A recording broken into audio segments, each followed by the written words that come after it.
Yesterday, Raila Odinga sanitized Kate Waruguru, the Laikipia women representative. Waruguru officially defected from William Ruto's camp and joined Raila Odinga and the Building Bridges Initiative brigades. And I remember opining on this platform that defection by Kate Waruguru was going to mark the beginning of more defections from William Ruto's camp to Raila Odinga's camp. And today, Raila Odinga received another high-profile defection. The Laikipia North Member of Parliament, Honorable Sarah Korere, defected from William Ruto's camp and joined Raila Odinga. I know most of you might not know this lady, but you can remember her with this video. Nikimalizia niseme, unajua mimi ni mfugaji na najua kufuga. Wakati unafuga ng'ombe, unachukuanga mitama mingi, unaweka ndume moja safi sana ndani. Na ndume akizeeka, mambo ni ngapi utafanyia? Upeleke sokoni ama ufinye, inaitwa castration. Kwa sababu inazeeka mpaka inaenda na ng'ombe inalala tu mpaka asubuhi. Unaongojea ng'ombe izae, hakuna kitu. Unatafuta ile ndume barubaru. Sasa haki ya Mungu, huyu jamaa anaitwa Raila Odinga, tibeba baba yukulu. Ndume ameingia kwa ng'ombe kuanzia 1992 hijazaa. 1997 haizai. 2002 hakuna kitu. 2007 nothing. 2013 ndume hakuna. 2017 imelala kabisa na ng'ombe. Sasa mtu wa kutuambia ati ndume itakaa na mitama izae 2022, sio ni uongo? Si ni uongo? Tupeleke sokoni akwende kabisa. Watu wa Tharaka Nithi mbarikiwe sana. Sarah Korere was actually taken to Raila Odinga's home by the Narok senator Ledama Olekina. And after that, Raila Odinga also met with the two other individuals, Mohamed Shabal and Gideon Mungaro. These two gentlemen were key point persons for Jubilee Party in the coastal region. And anybody would have expected them to stick with William Samoei Ruto. But from all indications, these two gentlemen are also keen on contesting for their various gubernatorial seats on ODM ticket. But the question which I want us to look at is, why are these people defecting from William Ruto's camp? Is there certain mistakes which the deputy president actually committed, which he can fix ahead of 2022 general election? But before we do all those, if you're bumping on this video for the first time, I want you to hit the subscribe button so that next time we produce a video like this, you get notified. Now back to the main issue.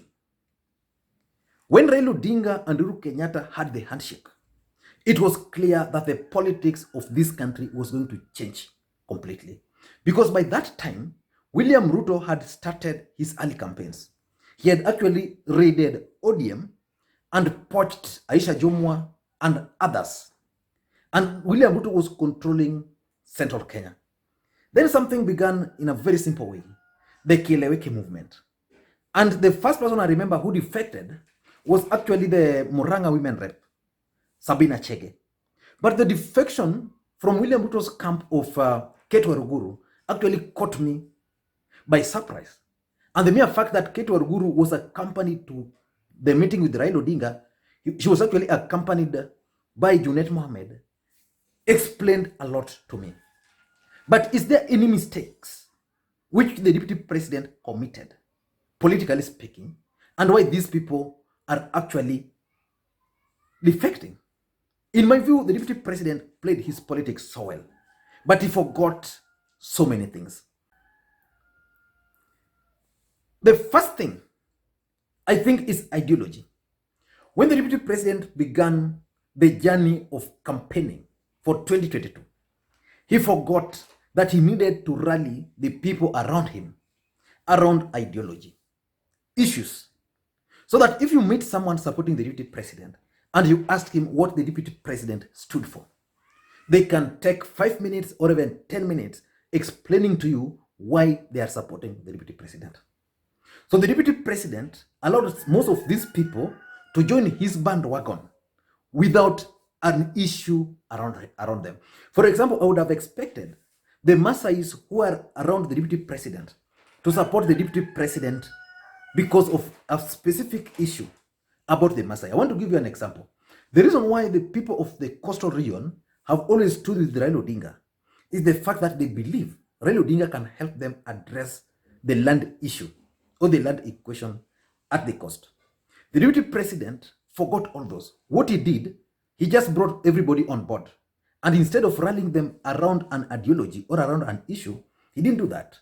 Today, the chances of you meeting someone who is supporting the deputy president because he's not happy with Raila Odinga or because they disagree with Raila Odinga are so high. Your chance of meeting someone supporting the deputy president because they feel Uhuru and Raila had the handshake are so high. None of them, very few of them are actually supporting the deputy president because they believe the deputy president can address a specific issue. And that's why the DP was trying so hard to sell the dynasty narrative. But again, that one has not picked up because people are even questioning him that in his entire life from the time he started voting, he's always supported the dynasties. And again, Kenyans are now questioning the reality about the dynasties because Moi was not a dynasty, Kenyatta was not a dynasty. So that's another issue which you cannot rally Kenyans around. So in my view, the deputy president can fix that by identifying specific issues and sell these issues to the people. Without doing that, many people will still just join him, and once their issues are addressed, then they go back. Number two is the politics of money. The deputy president learned one thing from Moi, from even Kibaki, and even from Uhuru, that Kenyan politics revolves around money. So you don't really need issues to win elections. Unknown to him, Kenyans are also very funny people. They can eat your money without any shame. He learned that Moi was able to rule for that long time because he accumulated enough wealth. So in the first term, the deputy president embarked on accumulating wealth. And give him credit, the deputy president currently is one of the individuals who can single-handedly fund their campaigns. Someone can say, oh, but Kibaki didn't have money. Kibaki had so many billionaires funding his campaigns. The likes of Mwichuki, the likes of the former Chakolbana, Chakonsela, so many other Kikuyus tycoons were actually supporting him. Even Raila Odinga has been able to be where he is because of money. So he learned that. But his idea about money was wrong. Giving the likes of Aisha Jumwa, the likes of Osoro, and the likes of Ketu Aruguru stipend every single week to go and attend a rampage was not the right way to spend the money. In my view, the best way would have been for the deputy president to go directly to the people, empower the people directly, then he can, that money was going to help him. But now most of these people have used that money. They are now come to the reality that politics is local. I'm looking at Laikipia. Laikipia is Kikuyu and Maasais. If you check the history of this country, the Maasais have always voted for ODM. And anybody, even the Laikipia North, the immediate former member of parliament for Laikipia North was actually an ODM person. So the latest move by the president to convince the Kikuyus back to his fold, and it's not with Raila Odinga, means the Kikuyu votes in Laikipia are going to be split. And because politics is local, this lady now feels safe more when he's on the side of Raila Odinga with the ODM and the few Kikuyus jumping ship with her. And that's how politics is, not money. Number three, in my view, is the grassroots networks. And I've told so many people this, that the deputy president, William Ruto, is a very good politician. He has a way of going directly into the hearts of the people with what he says. Whether he's lying to them, whether he's telling them the truth. People are normally able to get 1, 2, 3 from him whenever he speaks. But he has committed a mistake. The mistake of not creating his network. You see, between after the last election up to now, the deputy president concentrated on convincing people that he had so many members of parliament behind him. In my view, that was not necessary. The DP does not need members of parliament to make any inroad in any country, in any county. He doesn't need that. He only needs to use the right people. For example, if the deputy president was keen on winning the coastal votes, the strategy, in my view, would have been very simple. The DP number one would have identified influential people around particular area. If it's at the coast, he would identify them, be it religious people, be it former teachers, be it just party operatives, just local there. Then use them and use them to enter directly into the people. But we are in a situation where the DP in Kilifi wants to penetrate Kilifi. Then he's concentrating on getting Aisha Jumwa. Then after getting Aisha Jumwa, now Aisha Jumwa is the one giving him people. So it means if the DP now goes to Kilifi today, the chances of him addressing supporters of Aisha Jumwa are so high, to an extent that when Aisha Jumwa will now decide to shift camp, for example, those people will go with Aisha Jumwa. That's where Raila Odinga has succeeded. You go to any part of this country, and I think I once told people on this platform that I was at Katwana on the first day when Musalia Mudavadi joined the NASA. That rally was there, Katwana in Meru. And what shocked me was that ahead of that rally, we were talking with some wazes. Then I found a mzee who was telling me how Raila Odinga, yeye ni supporter wa Raila Odinga, ameanza na Raila Odinga 1992. They've been together. Every time Raila is in Meru, they always have coffee. Raila normally visits him at home. And indeed, when he came there, we made sure that he met with Raila Odinga. Because of course, people would have denied him a chance being an old man. And they talked for a long time. So Ruto has failed to create that network. The people he is banking on are elected leaders. He was concentrating too much on MCS in central Kenya and members of parliament. If they get Uhuru decide to decamp, where is his supporters? So that's the other mistake. Number 4, in my view, is early campaigns. Sometimes in politics, there's what is called timing. Timing is key in politics. You can't start campaigning for 2022 when you still even don't know who your opponents are. We still don't know whether Raila Odinga is running, whether Kalonzo is going to run. And for you, you are going around everywhere,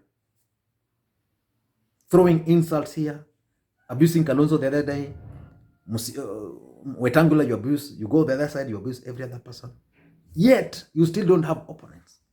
So this early campaign was not the best strategy in my view. The DP would have concentrated just on one thing, creating his own network. Because he was banking on Jubilee network. That network is now going with Uhuru Kenyatta. Then it means now he has to start from zero again, create his own network from party level, then identify people before. So early campaigns is one thing which is making these guys defect, because now they are realizing that politics is local. For Ketu Waruguru to win, he needs the Kikuyu votes, he needs the Masai votes in Laikipia. For her to get that, it means if the Masais are going to vote for ODM, then he needs the Kikuyu. And if the Kikuyus are going to be divided, then it means if Ruto takes half, then the other half goes the other side, then it's easier for another candidate to just emerge from nowhere and take over. And lastly, which I think is also one of the grave mistakes he committed, was to make Raila Odinga a campaign issue. Raila Odinga has been contesting for the presidency in this country severally. He's never been declared the president. And the mere fact that again he lost was not a ticket to make Raila Odinga a campaign issue.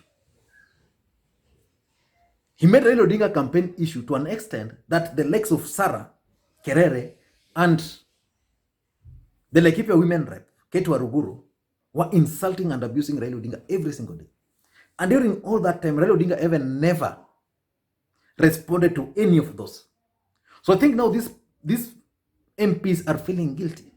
The man they've been abusing doesn't care, does nothing, he's still continuing with whatever he's doing. So I think making Raila Odinga a campaign issue for him was one of the big mistakes he committed. I don't know what you think, but from me, that's my take. And if you're bumping on this video for the first time, I want you to take a second or two and hit the subscribe button so that next time you produce a video like this one, you get notified. Thank you guys, and please, may you have a good day.